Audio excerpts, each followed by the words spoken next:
कैसे हैं सभी छात्र और छात्राएं। चलिए मैं आपका अपना टीचर गुलशेर कौर। आज मैं आप लोगों के लिए, आपको पता है कि हम एक हफ्ते में आपको 2 क्लास बाल विकास, साइकोलॉजी, पेडागोगी या चाइल्ड डेवलपमेंट या शिक्षा शास्त्र से उपलब्ध कराते हैं। जो हमारा सीटेट का एग्जाम है, टेट का एग्जाम है और केवीएस वगैरह का जो एग्जाम है, उन सब में 30 नंबर का बाल विकास आता है। तो उसी से संबंधित, ताकि हमारा कोई भी क्वेश्चन गलत ना हो और हम बेहतर प्रकार से अपना रिजल्ट लेकर आए, तो हम एक हफ्ते में आपको 2 क्लास बाल विकास से कराते हैं। आज का हमारी जो क्लास है वो है टॉपिक नंबर 16, और टॉपिक नंबर जो 16 है हमारा वो है बच्चों में सोचना एवं सीखना। बच्चे कैसे सोचते हैं किसी चीज को और वो कैसे फिर उसे ग्रहण करते हैं और सीखते हैं। ये इस पे पूरा आधारित टॉप 20 क्वेश्चन मैं लेकर आया हूं, जो हमारे एग्जाम के लिए मोस्ट इंपोर्टेंट है। तो अगर आप हमारे यूट्यूब चैनल पर नए हैं तो सब्सक्राइब कर लीजिएगा, लाइक और शेयर जरूर कीजिएगा, और अगर पुराने हैं तो बने रहिएगा, वीडियो को ज्यादा से ज्यादा शेयर कीजिएगा। आइए पहला क्वेश्चन देखते हैं। निगमनात्मक तर्कणा में शामिल है। जो निगमनात्मक है, एक होता है आगमनात्मक और एक होता है निगमनात्मक। तो निगमनात्मक जो तर्कणा है, तर्क है, उसमें क्या शामिल है? सामान्य से विशिष्ट की ओर तर्कणा, बी विशिष्ट से सामान्य की ओर तर्कणा, सी केवल पहला, डी केवल दूसरा। बताइए इसका आंसर क्या है?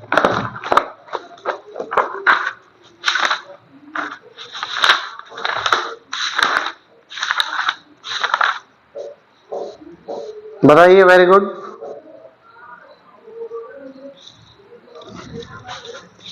इसका जो हमारा आंसर है, सामान्य से, जो बच्चे को सामान्य जानकारी है उसके आधार पे वे विशिष्टता की ओर बढ़ता है। बेसिक नॉलेज के आधार पर हाईली जो नॉलेज होती है उसकी ओर बढ़ता है।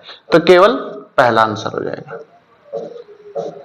क्वेश्चन नंबर 2, निम्न में कौन सा कारक अधिगम को सकारात्मकता से प्रभावित करता है? निम्न में कौन सा कारक अधिगम को सकारात्मक रूप से प्रभावित करता है? अनुत्तीर्ण होने का डर, सहपाठियों से प्रतियोगिता, अर्थपूर्ण संबंध, मतलब किसी चीज का अर्थपूर्ण संबंध, डी नन ऑफ दीज, कोई नहीं। निम्न में कौन सा कारक अधिगम को, मतलब सीखने को सकारात्मकता रूप से प्रभावित करता है? करता है अर्थपूर्ण संबंध, पॉजिटिव थिंकिंग। क्वेश्चन नंबर 3, परिपक्व विद्यार्थी होता है, जो मैच्योर विद्यार्थी होता है वो कौन होता है, किसे मैच्योर विद्यार्थी कहते हैं? अपने अध्ययन में कभी कभी भावनाओं की सहायता चाहते हैं। जो स्टडी करते हैं तो कभी कभी उन्हें फीलिंग की भावना चाहते हैं। इस बात में विश्वास करते हैं कि उनके अध्ययन में भावना का कोई स्थान नहीं है। मतलब ये कह रहा कि परिपक्व या मैच्योर विद्यार्थी होते हैं, वो इस बात में विश्वास करते हैं कि उनकी जो स्टडी है उसमें भावनाओं का कोई भी स्थान नहीं है, कोई भी फीलिंग नहीं है, इमोशनलिटी की जगह नहीं है। केवल पहला, केवल दूसरा। तो इसका आंसर हमारा हो जाएगा अपने अध्ययन में कभी कभी भावनाओं की सहायता चाहते हैं। तो केवल पहला आंसर हो जाएगा। ठीक है। क्वेश्चन नंबर 4, बालकों में सोचने की योग्यता सफल जीवन के लिए जरूरी है। बालकों में सोचने की योग्यता सफल जीवन के लिए जरूरी है। किसने कही थी ये बात? जीन पियाजे, करो एवं करो ने, या फिर स्किनर ने, या फिर पेवलाव ने? बताओ किसने कही थी ये बात? ये जो बात कही थी कि बालकों में सोचने की जो थिंकिंग होती है वो उनके जीवन को सफल बनाने के लिए महत्वपूर्ण होती है, ये जो बात कही थी वो कही थी करो और करो ने। जो मनोवैज्ञानिक करो और करो थे, उन्होंने कही थी ये बात। ठीक है। क्वेश्चन नंबर 5, शिक्षार्थी फैशन शो को देखकर मॉडल्स का अनुकरण करने की कोशिश करते हैं। इस प्रकार के अनुकरण को कहा जा सकता है। मतलब कि बच्चे फैशन शो देखा, जो उन्होंने फैशन शो में मॉडल वगैरह देखी तो उसी का अनुकरण करते हैं, वो ऐसा ही बनने की कोशिश करते हैं। तो इस प्रकार की जो एक्टिविटी है, प्रक्रिया है, उसे क्या कह सकते हैं? प्राथमिक अनुकरण, गौण अनुकरण, सामाजिक अधिगम या फिर सामान्यकरण। तो इस प्रकार के उसे कहते हैं सामाजिक अनुकरण। समाज में मतलब जो उन्होंने देखा वही फिर दोबारा सीखने का प्रयास कर रहे हैं। क्वेश्चन नंबर 6, एक बच्चा अतीत की समान परिस्थितियों में की गई अनुक्रियाओं के आधार पर नई स्थिति के प्रति अनुक्रिया करता है, यह संबंधित है सीखने के सादृश्य नियम से, सीखने के प्रभाव से, सीखने के प्रभाव के नियम से, सीखने का तत्परता नियम से। बताइए किससे संबंधित है? एक बच्चा अतीत की समान परिस्थितियों में की गई अनुक्रियाओं के आधार पर, किए गए कार्य के आधार पर नई स्थिति के प्रति अनुक्रिया करता है, मतलब नई स्थिति में ढलने का प्रयास करता है, यह संबंधित है। तो यह संबंधित है सीखने के सादृश्य नियम से, मतलब जो उसने देखा उसे सीखने का वो प्रयास कर रहा है। क्वेश्चन नंबर 7, बच्चे के सोचने की प्रक्रिया में किस आधार पर सोचने को सबसे उच्च माना गया है? तो बच्चा जो सोचता है उसमें सोचने को सबसे उच्च माना गया है। कौन सी प्रक्रिया में? रुचि के आधार पर सोचना, तर्क के आधार पर सोचना, तर्क मतलब लॉजिक, अनुभव के आधार पर सोचना, अनुकरण के आधार पर सोचना। एक बार फिर देख लीजिएगा, बच्चे के सोचने की प्रक्रिया में किस आधार पर सोचने को सबसे उच्च माना गया है? सबसे अच्छा जो सोचना माना जाता है वो है बच्चा अगर तर्क के आधार पर सोचता है, थिंकिंग के आधार पर सोचता है, तार्किकता के आधार पर सोचता है, वो सबसे अच्छा माना जाता है। क्वेश्चन नंबर 8, अनुकरणीय शिक्षण प्रविधि को माना जाता है। अनुकरणीय शिक्षण प्रविधि को माना जाता है क्या? कौशल, नाटकीय प्रविधि या खेल विधि? बताइए उसे क्या माना जाता है? उसे माना जाता है नाटकीय प्रविधि। क्या? नाटकीय प्रविधि। इसके बाद नेक्स्ट क्वेश्चन नंबर 9 है RTE राइट टू एजुकेशन, शिक्षा का अधिकार अधिनियम 2009 के अनुसार प्राथमिक विद्यालय में या विद्यालयों में शिक्षकों के प्रति सप्ताह कुल कितने घंटे की योजना पर कार्य करना है? मतलब शिक्षा का अधिकार अधिनियम जब 2009 में बना था तो उसमें यह कर दिया गया था जो प्राथमिक शिक्षक होंगे उन्हें विद्यालयों में इतने घंटे निश्चित देने ही होंगे। कितने घंटे? कुल कितने घंटे? 30 घंटे, 45 घंटे, मतलब एक सप्ताह में। याद रखना क्वेश्चन ये है, एक सप्ताह में, प्रति सप्ताह 42 घंटे या फिर 50 घंटे। बताइए शिक्षा का अधिकार अधिनियम 2009 में एक सप्ताह में शिक्षकों के लिए, प्राथमिक शिक्षकों के लिए कितने घंटे निश्चित किए गए थे? इसमें किए गए थे 45 घंटे निश्चित, कि एक सप्ताह में 45 घंटे प्रत्येक टीचर को देने ही देने हैं। क्वेश्चन नंबर 10, शिक्षा का अधिकार अधिनियम लागू नहीं होता। किस पर लागू नहीं होता? निःशक्त बच्चों पर, मतलब कमजोर बच्चों पर, 6 से 14 वर्ष के बच्चों पर, 14 से 18 वर्ष के बच्चों पर। शिक्षा का अधिकार अधिनियम 2009 में जो उल्लेख, एक तो कमजोर बच्चों को का समावेशी विकास करना है और एक 6 से 14 वर्ष के बच्चों का विकास करना है। 6 से 14 वर्ष के बच्चों को निःशुल्क शिक्षा का अधिकार अधिनियम दिया गया है, तो 14 से 18 वर्ष के बच्चों को इसमें शामिल नहीं किया गया है। क्वेश्चन नंबर 11, यदि आपकी कक्षा का एक बच्चा सी को डी को सी लिखे या पढ़े तो वह कौन सी समस्या से पीड़ित है? मतलब ए को सी कहे, सी को डी कहे, डी को बी कहे, ए को एफ कहे, इस तरह। मलेरिया, डिसलेक्सिया, टाइफाइड या फाइलेरिया? तो ऐसा बच्चा जो पीड़ित है वो है डिसलेक्सिया से। कहां से? डिसलेक्सिया। क्वेश्चन नंबर 12, वर्तमान में निःशक्त बच्चों के लिए कहा गया है, जो निःशक्त बच्चे हैं, जो कमजोर बच्चे हैं, उनके लिए क्या कहा गया है? उन्हें क्या शब्द दिया गया है शिक्षा के अधिकार अधिनियम 2009 में? समावेशी शिक्षा, विशेष शिक्षा या समेकित शिक्षा? शिक्षा का अधिकार अधिनियम 2009 में कहा गया है कि उनका समावेशी विकास होना चाहिए, उन्हें समावेशी तरीके से शिक्षा प्रदान की जानी चाहिए। समावेशी का मतलब सामाजिक, आर्थिक, सांस्कृतिक, शारीरिक, मानसिक सब तरीके का विकास। क्वेश्चन नंबर 13, पिछड़े बालक ऐसे बच्चे हैं, मतलब पिछड़े बालक किन्हें कहा जाता है, पिछड़े बच्चे किसे कहा जाता है?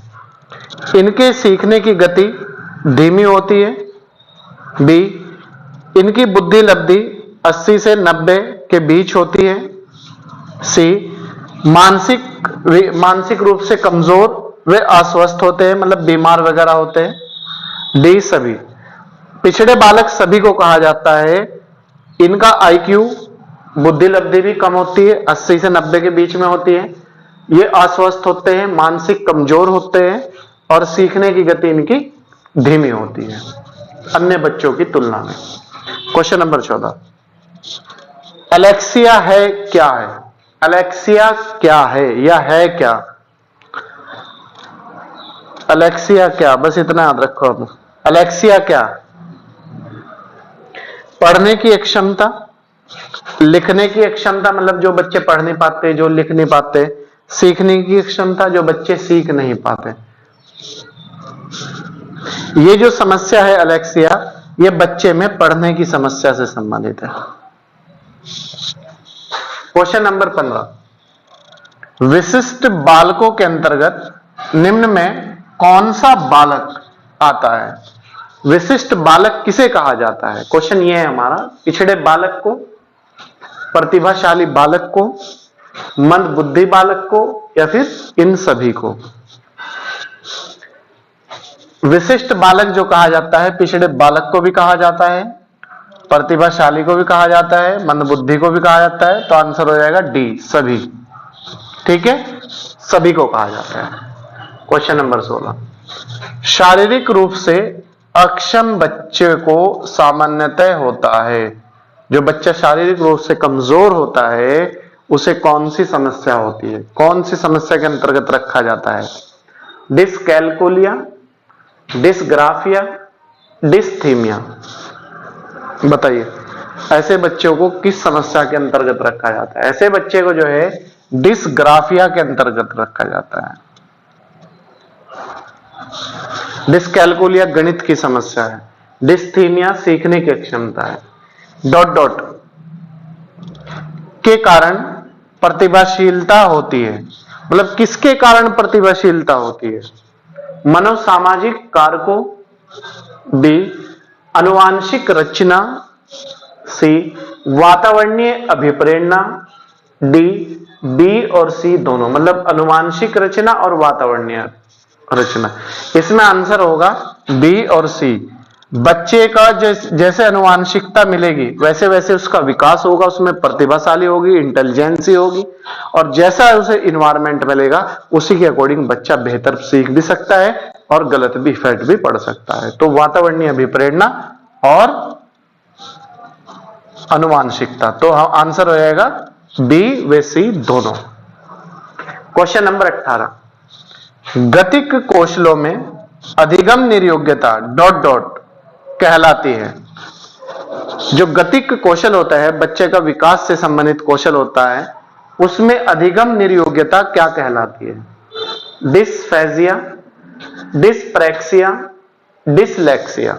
बताइए, अधिगम निर्योग्यता किसे कहते हैं? इसमें आता है डिसप्रेक्सिया। याद रखना, गतिक कौशलों में अधिगम निर्योग्यता को डिसप्रेक्सिया कहा जाता है। क्वेश्चन नंबर 19, गिलफोर्ड ने अभिसारी चिंतन के पद का प्रयोग किसके समान अर्थ में किया है? अभिसारी चिंतन का जो फॉर्मूला है वो याद रखना, गिलफोर्ड ने दिया था, और गिलफोर्ड ने इस किसके समान अर्थ में इसका प्रयोग किया है? अभिसारी चिंतन का। बुद्धि के अर्थ में, सृजनात्मकता के अर्थ में, बी ए व बी दोनों के अर्थ में, मतलब बुद्धि के अर्थ में भी और सृजनात्मकता के अर्थ में भी। बताइए, गिलफोर्ड ने अभिसारी चिंतन के पद का प्रयोग किसके समान अर्थ में किया है? ये किया है गिलफोर्ड ने सृजनात्मकता, मतलब नई नई चीजों को सीखना और नए नए आविष्कार करना। क्वेश्चन नंबर 20, शारीरिक निर्योग्यता वाले बच्चे के लिए कौन सी युक्ति रक्षा तंत्र में सबसे संतोषजनक होगी? एक बार फिर देख लीजिएगा, इंपॉर्टेंट क्वेश्चन है। शारीरिक निर्योग्यता वाले बच्चे के लिए कौन सी युक्ति रक्षा तंत्र में, मतलब जो उसकी रक्षा कर सकती है, सबसे संतोषजनक होगी? विवेकीकरण, अतिकल्पना, तादमितीकरण। इमेजिंग मतलब अतिकल्पना मतलब